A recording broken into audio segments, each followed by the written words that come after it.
Hi everyone, the Simple Dad here. In this video, I'll show you how to extract text from a photo. So Samsung Gallery's text extraction feature, also known as OCR, which means optical character recognition, lets you copy text directly from photos, screenshots, or documents. So here I've got a few screenshots where it has text, and we can go ahead and copy anything you like from that photo. So say for example, I've got the S25 Ultra.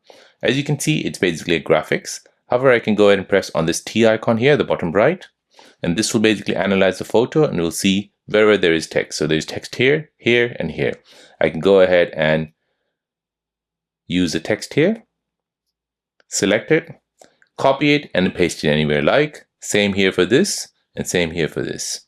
So this saves time. No need to manually retype text from images. This works with multiple languages depending on the system settings. This is useful for saving receipts, lecture notes, quotes, or even contact info from a photo. This integrates well with Samsung Notes and other productivity apps. So there you go guys, that is how to add text from photo on your Samsung Galaxy device.